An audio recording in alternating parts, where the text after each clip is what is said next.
सचिन पायलट की जनसंपर्क यात्रा जयपुर में समाप्त हो चुकी है, लेकिन मुख्यमंत्री अशोक गहलोत के खिलाफ जंग की शुरुआत हो चुकी है। सचिन पायलट ने साफ तौर पर कहा है कि हम 3 मुद्दों को लेकर मैदान में उतरे थे, लेकिन सुनवाई नहीं हुई। ऐसे में अपनी सरकार को 15 दिन का अल्टीमेटम सचिन पायलट की ओर से दिया गया है। दरअसल 3 अपनी प्रमुख मांगों में आरपीएससी को भंग करके नई संस्थान बनाने, इसके साथ साथ ही पेपर लीक मामले में बेरोजगार अभ्यर्थियों को मुआवजा देने और पूर्ववर्ती वसुंधरा राजे सरकार में खान घोटाले की निष्पक्ष जांच की मांग करने में लगे हैं। सचिन पायलट का कहना है अगर 15 दिन में मांग पूरी नहीं होती है तो पूरे प्रदेश भर में उनकी ओर से विरोध प्रदर्शन किया जाएगा।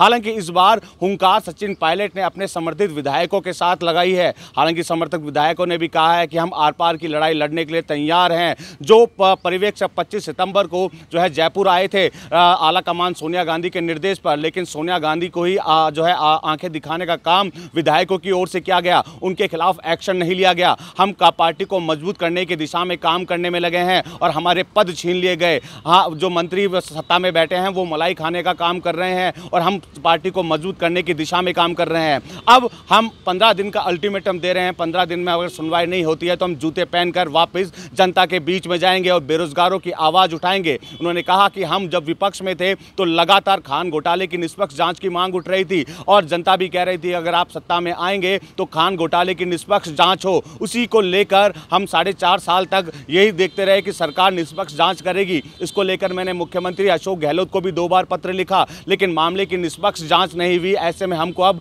मैदान में उतरना पड़ा क्योंकि विधानसभा चुनाव पास में है। ऐसे में हम जनता के बीच किस मुंह से जाएंगे। उन्होंने साफ तौर पर कहा कि अब आर पार के जंग का बिगुल हमने बजा दिया है, क्योंकि पेपर लीक मामले में भी निष्पक्ष जांच सरकार की ओर से नहीं की जा रही है। किराए के मकान पर तो बुलडोजर चला दिया जाता है, लेकिन बाबूलाल कटारा जो कि आरपीएससी का सदस्य था उसके खिलाफ किसी तरह की कार्रवाई नहीं की गई। बाबूलाल कटारा को किसने पद में लगाया, इसकी भी जांच होनी चाहिए। हालांकि राजेंद्र गुड़ा ने तो नाम लेकर मुख्यमंत्री का आरोप लगाए। उन्होंने कहा मानेसर गए विधायकों पर तो मुख्यमंत्री कह रहे हैं कि 10 से 20 करोड़ रुपए लिए गए, उसके सबूत भी है। मुख्यमंत्री कह रहे हैं सबूत है तो उसको पेश करे, लेकिन बदनामी विधायकों की ना करे, क्योंकि वही विधायक आपको मुख्यमंत्री बनाया है। हालांकि राजेंद्र गुड़ा ने तो यह भी कहा कि मुख्यमंत्री अशोक गहलोत ने तो बीजेपी विधायक खरीदने की कोशिश भी की गई थी।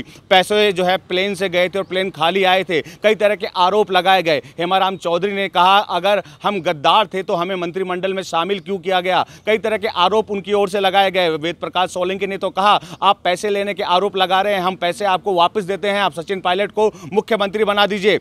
सचिन पायलट ने भी कहा मुझे कमजोर करने की कोशिश की जा रही है ताकि मैं पार्टी को छोड़ दूं, लेकिन मैं पार्टी का सच्चा सिपाही हूं, मैं पार्टी को छोड़ने वाला नहीं हूं। अनुशासनहीनता की कार्रवाई तो उन विधायकों ने की थी जो सोनिया गांधी के आदेश की पालना नहीं कर रहे थे। हम तो पार्टी के सच्चे सिपाही रहते हुए पार्टी को मजबूत कर रहे हैं। हमें पद का भी मोह नहीं है, लेकिन जो पद पर बैठे हैं वो कहीं ना कहीं अपने पद का दुरुपयोग करने में लगे हैं। हालांकि कई तरह के आरोप उनकी ओर से लगाए गए थे, लेकिन अब राजस्थान के कांग्रेस के मामले में आला कमान भी अभी तक चुप्पी साधे हुआ है। पहले अनशन सचिन पायलट की ओर से किया गया था, माना यह जा रहा था कि आला कमान की ओर से एक्शन लिया जाएगा, लेकिन उस वक्त भी एक्शन नहीं लिया गया। अब चूंकि एक बार फिर खुलकर जंग छिड़ गई है, अशोक गहलोत को घेरने की कोशिश विधायकों की ओर से की जा रही है। खुद विधायकों ने कहा है कि अब हम खुलकर तैयार हैं, अगर हमारी सुनवाई नहीं होगी तो हम सड़कों में जाएंगे। हमें जनता का समर्थन मिल रहा है, हमारी सभाओं में लोगों को रोकने की कोशिश की जा रही है, लेकिन ये भीड़ और जनता और युवा रुकने वाला नहीं है जब तक इनकी मांगे पूरी नहीं होगी। बसंत पांडे, TV9 जयपुर।